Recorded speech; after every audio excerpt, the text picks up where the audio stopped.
Well, let's get started. Had to put that in. I knew I would have some colleagues here.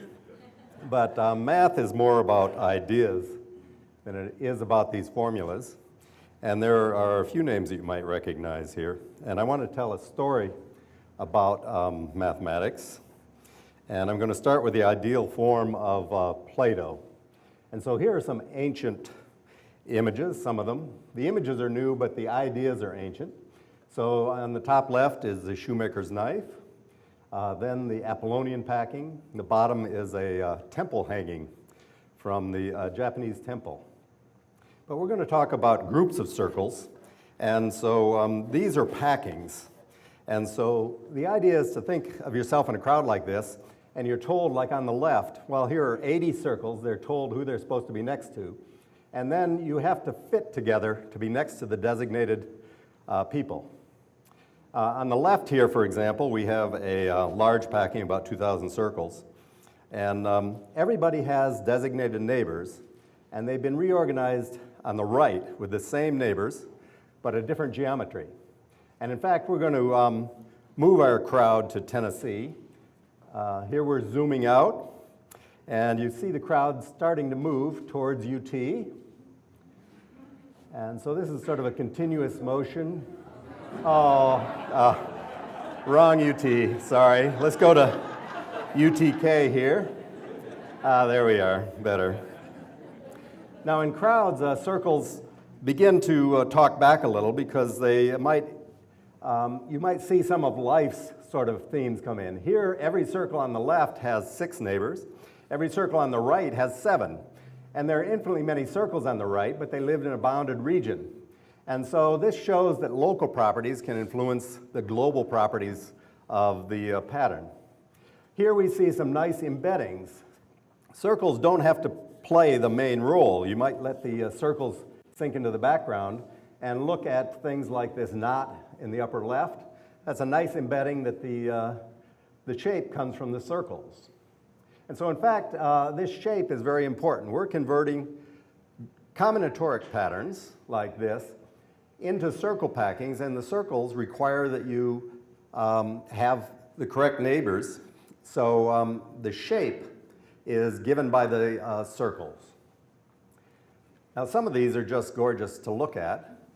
And I would say here that if you go back to Plato, he might ask whether this is art or science.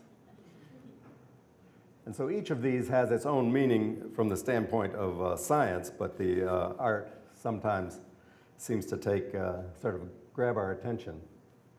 Now this is a famous pattern called a Penrose tiling.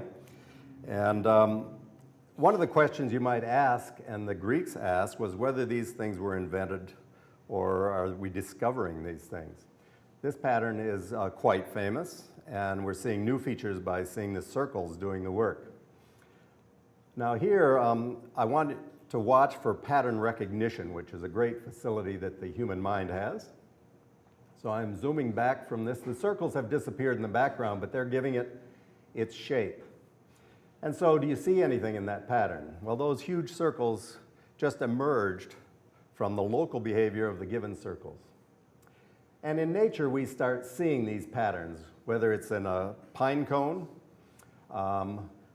oil floating on water in the lower right there, or electrons on a sphere trying to disperse. All these are examples of some of the things that, some of the geometry that circles seem to be compatible with. Also, random phenomena. More and more, our minds see patterns in random events. On the left is erosion of a crystal structure. But there's some unreasonable effectiveness, to quote Wigner. Our Penrose tiling, well, that's a quasi-crystal related. Spirals, that's phyllotaxis. Apollonian packing, that's a cell phone antenna when you do it in gold. And sphere packing, well, what that might be used for is this. This is brain flattening. The idea is to take this very convoluted sphere we call the brain. The gray matter on the surface is a two-dimensional surface, and you want to flatten that so that neuroscientists can study the images in a more accessible way. And if you think the emphasis on combinatorics is sort of artificial, think again. We have combinatorics everywhere now, from DNA to fullerene, graphene, and these images. But just to quote certainty, 2 is not equal to 3. Nature wants a little more. Nature is often three-dimensional, they tell me. But we don't yet have the ability to do what we can do in 2 dimensions with spheres in 3 space. So I have to say we need a little more grant money for that.